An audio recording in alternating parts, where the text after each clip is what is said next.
Do you feel like time is flying by and everything's changing around you so quickly? And sometimes you just need to go somewhere else or do something else before getting back to the grind?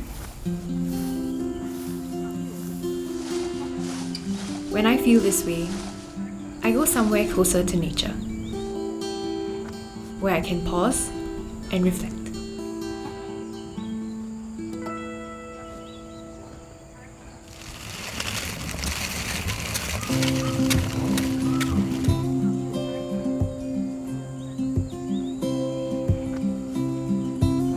Right now, we have to remove all these weeds because we are going to do some more planting in between the space of all these trees and plants here. So grass is considered a weed? Yes, grass and existacia that you can harvest for cooking. Okay? Existacia. Yeah, existacia. It tastes green. Yeah. Yeah, you can put it in salad with some dressing, then it won't taste so green. Do weeds grow very quickly? Yes, weeds, what do you call that, that one word? Huh? One word, parasite? Opportunistic. Ah, okay, that's a better word.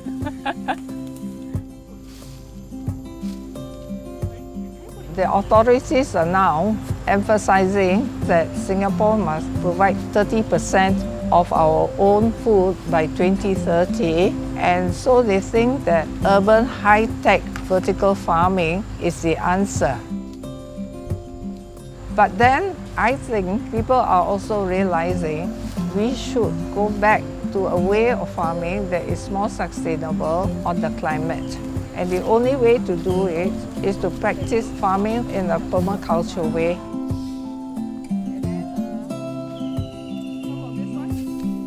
Conventional farming actually uses so much chemicals that they kill all the living things in the soil. But in organic and permaculture, we treat the soil as a living soil because we know that there are so many organisms. They make the soil so much richer for the plants to grow.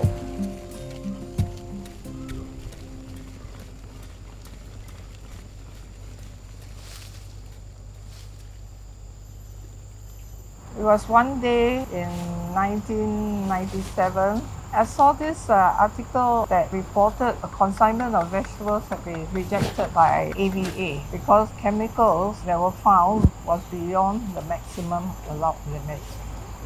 So I'm very concerned because this is not the first time, and I'm a vegetarian and I've got no control of what I eat. Then it struck me, I'm at the crossroad, you know. I just need a change. And so, why not I become a farmer? I believe that what is good for the environment and nature is also good for human beings. And that led me to create this farm into a food forest. With 2 workers, I think we can manage.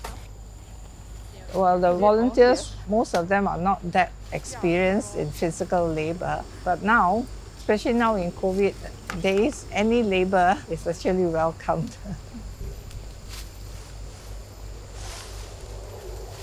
You know, they say no farmers, no food. Yeah, no farmers, no food. And we don't realize it, right? No. Because everything comes to us so nicely in a box. Yeah, It's quite amazing to know that it comes from the ground. the soil. And Something that's so where we simple. come from also. Yeah.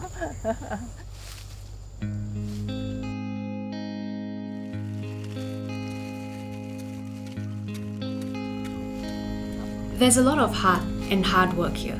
There's no doubt about that. But it's interesting how things like weeds that seem completely useless or at times even irritating turn out to be something that you can actually work with, showing me that even inconvenience has its own purpose.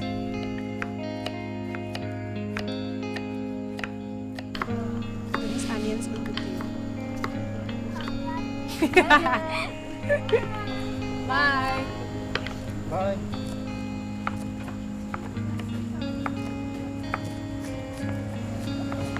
You mentioned that you don't get paid, so there's no income from this for you. No, but I have other intangible rewards. You know, the fresh air that I live here, and also the fact that I can just eat off the land. And that's enough for you. Yeah, that's enough for me. From farming here, I've learned a lot from the resilience of nature. Nature will provide if you allow it to.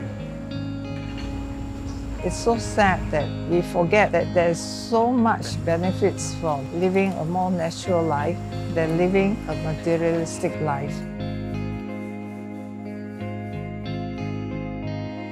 The government is thinking of acquiring this land, and in fact they had come out with a master plan already. Of course, I was disappointed. I would miss, waking up to the birds, the butterflies, and all the animals in this farm.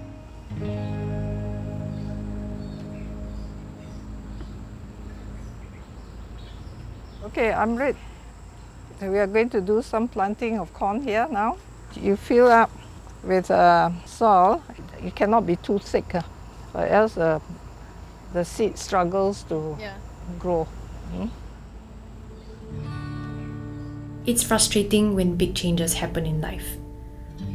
But I wonder if it's more painful when these changes come unexpectedly and you're forced to confront what you could lose.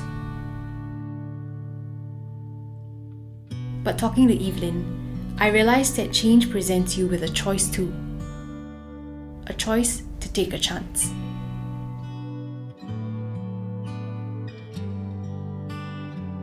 Amrit, just now you remember that you were planting in the nursery? So after about 2 weeks, when they grow about this tall, then we transplant it. So this was transplanted here like 2-3 months ago. We also planted some long bean.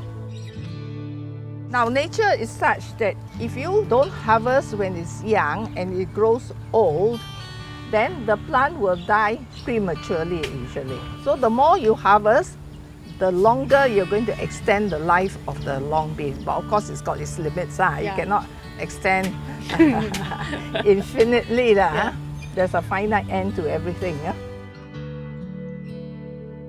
If I have the time, I will still march on. I'm thinking of putting up a proposal whereby I can list all the advantages of why we should have a food forest. If they were to dismiss the case, it's such a waste. But I feel that I also have gained as a person, and that my knowledge and all that, maybe I will continue in some other way.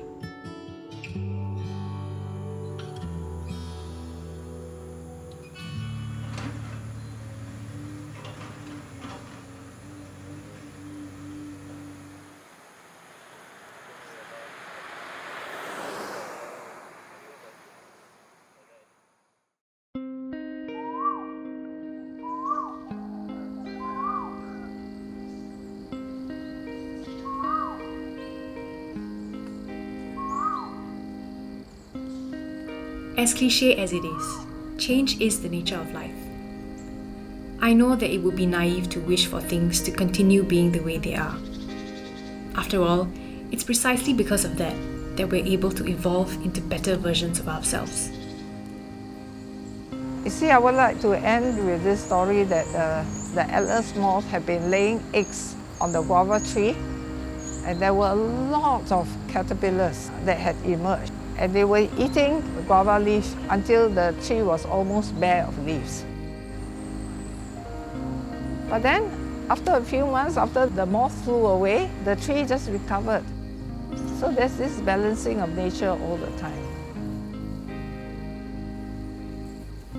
Change allows for growth to happen. I don't want to let the problems I face become an excuse. I hope with each change that comes my way, I'm able to do my best like Evelyn, making decisions that I can stand by. This way, I can still stay true to my nature and become my best self.